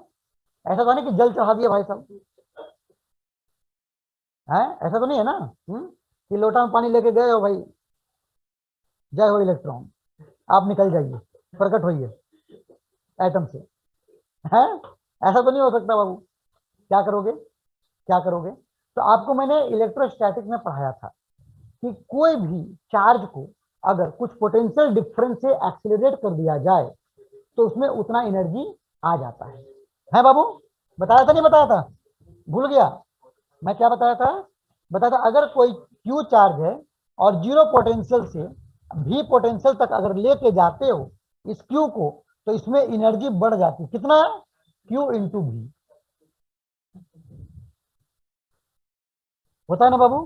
क्या होता है?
अच्छा अच्छा, बस और नहीं है ना?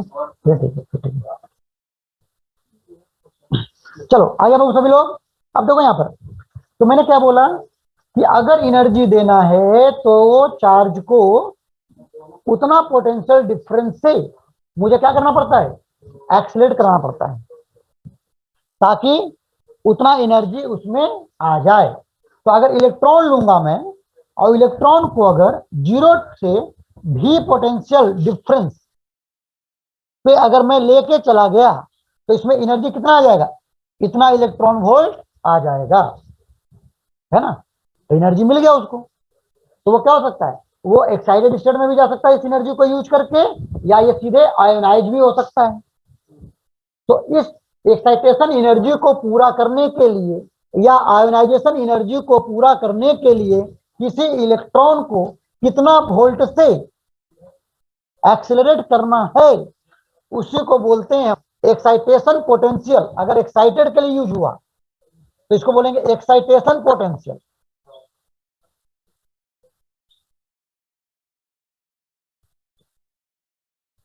और अगर मुझे आयोनाइज करना है तो आयोनाइज करने के लिए जितना पोटेंशियल से मुझे एक्सीलरेट करना पड़ेगा उसको बोलेंगे आयोनाइजेशन पोटेंशियल।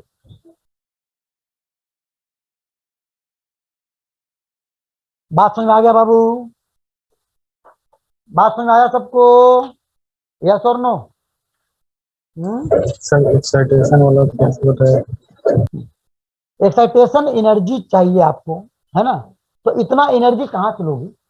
तो कोई भी इलेक्ट्रॉन को हम क्या करते हैं? भी पोटेंशियल डिफरेंस से एक्सेलरेट करा देते हैं, ताकि उसमें एनर्जी कितना आ जाए? ई इंटू भी के बराबर आ जाता है। अगर ये एक्साइटेशन के बराबर हो गया तो उसको क्या बोलेंगे? इसको बोलेंगे एक्साइटेशन पोटेंशियल बोलेंगे। और ये अलग अलग होगा, आपको किस से किस में लेके जाना है, किस ऑर्बिट से किस ऑर्बिट में लेके जाना है, उसके हिसाब से आपको डेल्टा ई होगा और उसी के हिसाब से आपका पोटेंशियल होगा, अलग अलग होगा, है ना? तो हम बोलेंगे ये एक्साइटेशन पोटेंशियल इस ऑर्बिट से इस ऑर्बिट में ले जाने के लिए काफी है। ठीक है, ऐसा समझ में। उसी तरह से किसी ऑर्बिट में अगर इलेक्ट्रॉन है उसको सीधे बाहर निकालना है तो उसको एनर्जी देना पड़ेगा उतना। तो कितना वोल्ट से, कितना पोटेंशियल डिफरेंस से मुझे इलेक्ट्रॉन को एक्सीलरेट कराना है मुझे बताना है ना। That is called ionization potential. For example मान लिया जाए यहां पर था मेरा n इज इक्वल टू 1 और 2 में कितना था बाबू, 1 और 2 के बीच में कितना डिफरेंस था, 10.2 इलेक्ट्रॉन वोल्ट का डिफरेंस था। तो अगर तुम्हें इसमें से इसमें एक्साइट करना है तो इसके लिए एक्साइटेशन पोटेंशियल कितना होना चाहिए, 10.2 वोल्ट। एक इलेक्ट्रॉन को अगर 10.2 वोल्ट से अगर एक्सेलरेट कराते हो तो उसमें एनर्जी कितनी आ जाती है, 10.2 इलेक्ट्रॉन वोल्ट। यानी कि अगर तुम्हें किसी इलेक्ट्रॉन को फर्स्ट ऑर्बिट से सेकंड ऑर्बिट में एक्साइट कराना है तो तुम्हें कितना करना पड़ेगा, 10.2 वोल्ट से एक्सेलरेट कराना पड़ेगा। यानी कितना हो जाएगा, एक्साइटेशन पोटेंशियल कितना हो जाएगा, 10.2 के बराबर। क्या हो जाएगा, excitation potential for ground 0 to 1 to 2 कितना हो जाएगा, एक्साइटेशन पोटेंशियल फॉर 1 to 2 कितना हो जाएगा, 10.2 वोल्ट। और ऐसे ही अगर मैं पूछ दूं excitation potential for second to third जाने के लिए तो उसका डिफरेंस ले लो, कोई दिक्कत नहीं, नो प्रॉब्लम एट ऑल। ठीक है, क्लियर है।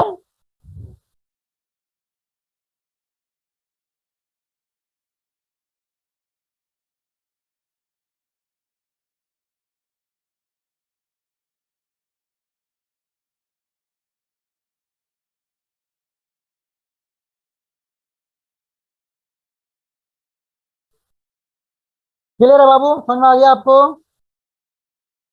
अब इसी तरह से अगर आयोनाइजेशन मुझे चाहिए तो अगर कोई इलेक्ट्रॉन थर्ड ऑर्बिट में ऑलरेडी अवेलेबल है, अब इसको मुझे एक्साइट आयोनाइज करना है। क्या करना है, आयोनाइज, यानी इस इलेक्ट्रॉन को सीधे बाहर निकालना है। इसको बाहर निकालने के लिए मुझे कितना एनर्जी देना पड़ेगा बाबू, कितना देना पड़ेगा, 1.5 इलेक्ट्रॉन वोल्ट मुझे देना पड़ेगा, 1.5 इलेक्ट्रॉन वोल्ट मुझे देना पड़ेगा। तो 1.5 इलेक्ट्रॉन वोल्ट कैसे देंगे, तो कोई भी इलेक्ट्रॉन को 1.5 वोल्ट से एक्सीलरेट करा दो, 1.5 वोल्ट पोटेंशियल डिफरेंस से क्या करो, लेके चले जाओ। तो ये जो पोटेंशियल कहलाएगा ये क्या कहलाएगा, ये कहलाएगा आयोनाइजेशन पोटेंशियल कहलाएगा। क्या कहलाएगा, आयोनाइजेशन पोटेंशियल कहलाएगा। बात सुना गया सबको, एनी प्रॉब्लम किसी को भी, वेरी गुड। तो